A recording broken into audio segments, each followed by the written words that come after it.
Alright, good evening everybody. It's your boy Akeem and welcome to this vlog. Here to talk about Hugh Freeze and the Ole Miss Rebels. Last season the team went 10-3 overall, winning big in the Sugar Bowl over Oklahoma State. This year they're really trying to get into that college football playoff. They got to represent the SEC conference, and this is probably their last chance for Chad Kelly and company in the offensive unit. Led by Chad Kelly, just mentioning, he had over 4,000 yards passing, 31 touchdown passes, and 13 interceptions.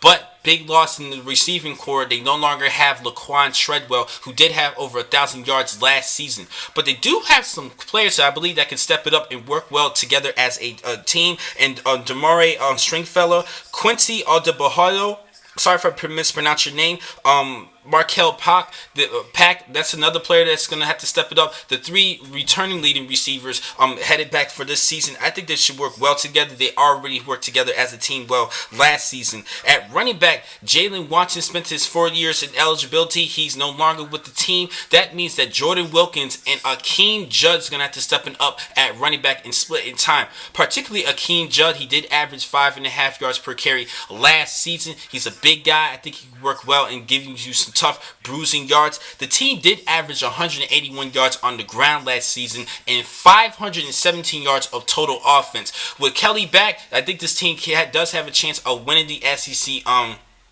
West Division and make it to the SEC Championship. But I already called out Alabama in that particular matchup, but anything can happen. Defensively, they did lose 3 key players in Robert Kendisi to start the defensive tackle. They also lost Mike Hilton and Trey Elston, but they still have some good players who's going to have to step it up on the defensive unit. Tony Bridges is going to be coming back this season in the secondary, along with Kadarius Webster, who had 11 pass breakups last season. And Marquise Wilson, he did lead the team with 16.5 tackles for loss last season. He's going to be a stud in defensive end. He also had 10 sacks. He was an all-SEC performer last season. Now it's time for me to take a look at the schedule. They do have a difficult one. Being in the SEC conference. Their first game is against Florida State. This is going to be very big for both of the teams, because if they lose, they will lose their chances of making it to the playoff. Alabama is their next matchup on September 17th, in a couple of weeks from then.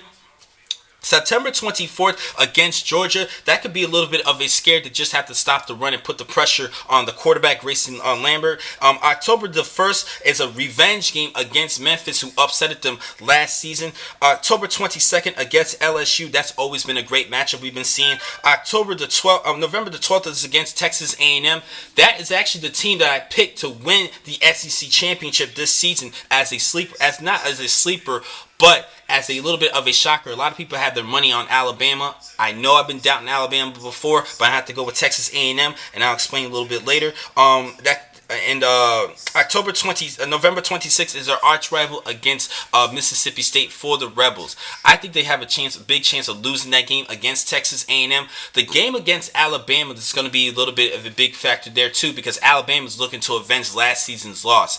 Going back to last season, we all saw what happened. They win the big games, but then they lose games that they shouldn't have lost to, except the Florida game. Florida rightly deserved to beat them in that game. They did play at the Swamp, and when they have a good quarterback and Will Grier, that Florida team is definitely effective, and they can do the same this year with Luke Del Rio. But they don't have to deal with Florida this season. They do have to deal with Alabama. And that one loss, and the other loss was against Arkansas. Had no business losing to Arkansas. Had they beaten Arkansas, they would represent the West Division of the SEC and possibly win an SEC championship last season had they not lose in overtime to Arkansas. That was a little bit of a disappointment there. It shows that this team is capable of winning the big games, but then they lose games that they shouldn't lose to. That cannot happen. They cannot afford this season. But I already called out Texas A&M as my winners this year. I believe that this team will have another 10-win season at the end of the season. I think they're going to go 9-3 for the regular season.